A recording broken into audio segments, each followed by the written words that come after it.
શહેરા અને ગોધરાના કોંગ્રેસના કાર્યકરોમાં પંચમહાલ બેઠકના કોંગ્રેસના ઉમેદવારને લઈને નારાજગી જોવા મળી।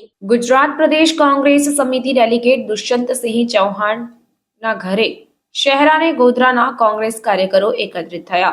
કોંગ્રેસના લોકસભાના ઉમેદવાર ગુલાબસિંહ ચૌહાણે શહેરા અને ગોધરાના કોંગ્રેસ અગ્રણી દુષ્યંતસિંહ ચૌહાણ, જેબી સોલંકી, રંગીતસિંહ પગી સહિતના અન્ય કાર્યકરોને પૂછતા નહીં હોવાથી તેઓ નારાજ થયા।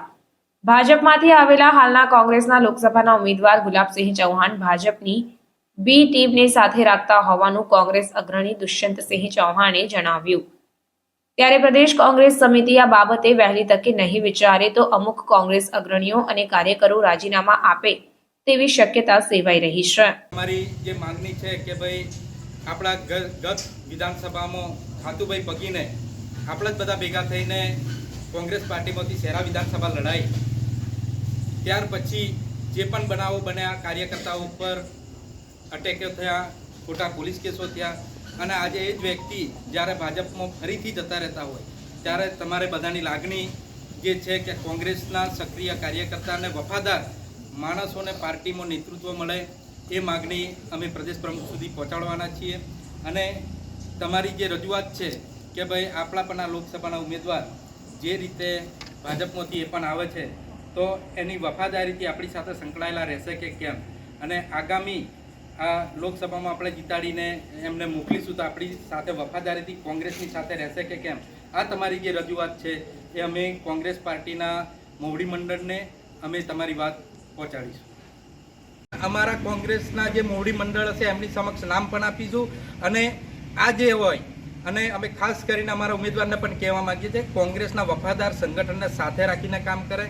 જો બી ટીમને સાથે લઈને કામ કરશે તો અમારા જે નિષ્ઠાવાન કાર્યકર્તાઓ છે, જે જજુમી રહેલા કાર્યકર્તાઓ છે, ખરેખર નારાજ થશે। એવી નારાજગી તમારી જે છે એ અમે પ્રદેશ લેવલ સુધી પહોંચાડીશું અને આપણને સારો એવો ન્યાય મળે અને તમારી માગણીઓ સંતોષાય એવી અમે રજૂઆત પણ પ્રદેશમાં કરીશું। આજરોજ મારા નિવાસ સ્થાને ગોધરા તથા શહેરા તાલુકાના સંગઠન તેમજ તાલુકા જિલ્લા લડેલ ઉમેદવારો અને સનિષ્ઠ કાર્યકરો મળવા આવ્યા હતા। એમની એક જ માગણી છે કે જે રીતે અગાઉ શહેરા વિધાનસભામાં અને જે રીતે ગોધરામાં ભાજપમાંથી આવ્યા અને એમના માટે કોંગ્રેસની વફાદારીથી કામ કરીને જે રીતે કાર્યકર્તાઓ બૂથે પર મહેનત કરી હતી અને ત્યારબાદ જે રીતે એમની પર હુમલા થયા, અમુક કાર્યકર્તાઓના હાથ પગ તૂટ્યા છે, અમુક જેલમાં ગયા છે, આવું કોંગ્રેસ પાર્ટી માટે વફાદારીથી કામ કરતા એક સૈનિક તરીકે કાર્યકર્તાઓની લાગણી એવી છે કે ભાઈ તમે પ્રદેશ સુધી અમારી વાત પહોંચાડો। હું આજે મારા ત્યાં નિવાસ સ્થાને આવેલા દરેકને એ સમજાવું છું કે આપણા જે પણ હોય આગેવાનો એ જે આ નિર્ણયો ભાજપમાંથી હાલ કોઈ પણ જાતના આવેલાને ટિકિટ આલે અને પછી પાછા ભાજપમાં જતા રહેશે, ત્યારે આવી બધાની લાગણી એવી છે કે આવો કિસ્સો ફરીથી ના બને અને પ્રદેશ નેતૃત્વ સુધી યોગ્ય માહિતી જાય એ માટે આ સંપૂર્ણ કોંગ્રેસ સમિતિના આગેવાનો ભેગા થયા। શું લોકસભાનો ઉમેદવાર કોંગ્રેસનો બદલવો જોઈએ?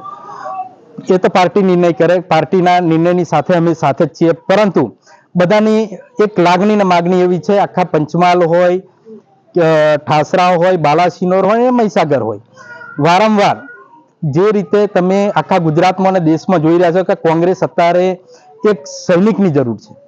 જ્યારે ભાજપમાંથી અમે શહેરા વિધાનસભામાં ગત ચૂંટણીમાં 2022માં ખાતુભાઈ પગીને ટિકિટ આપી હતી, કોંગ્રેસના તન તોડ મહેનત કરીને એમને જીતાડવાની કાર્યકર્તાઓએ મહેનત કરી હતી અને હાલ એ ભાજપમાં જતા રહ્યા છે। એવી જ રીતે આ ગુલાબસિંહ પણ 2019માં ભાજપમાંથી બીજેપીમાં આવેલા છે। અમને એમનો વિરોધ નથી, પરંતુ વારંવાર કોંગ્રેસ પાર્ટીને દબાણ કરીને જતો રહેશે એમ કરીને જિલ્લા પ્રમુખ પણ અત્યારે હાલ મહીસાગર જિલ્લાના એ બન્યા, ફરીથી પાર્ટીને દબાણ કરીને લોકસભાની ટિકિટ પણ એવા લઈ આવ્યા। અમને પાર્ટી સાથે પણ કોઈ નારાજગી નથી, ઉમેદવાર સાથે પણ કોઈ નારાજગી નથી। અમે ઉમેદવારને કોંગ્રેસ પાર્ટીને જીતાડીને રહીશું, પરંતુ જીત્યા પછી પણ આ કોંગ્રેસ પાર્ટીના વફાદાર કાર્યકર્તાઓની મહેનત અને વફાદાર કાર્યકર્તાઓ જે સંઘર્ષ છે એને માન આપીને કોંગ્રેસ પાર્ટીમાં રહે, અથવા તો કોઈ પણ પાર્ટી નિર્ણય લે તો સંપૂર્ણપણે કોંગ્રેસી હોય એવાને આગેવાન બનાવે એવી અમારી ઈચ્છા છે।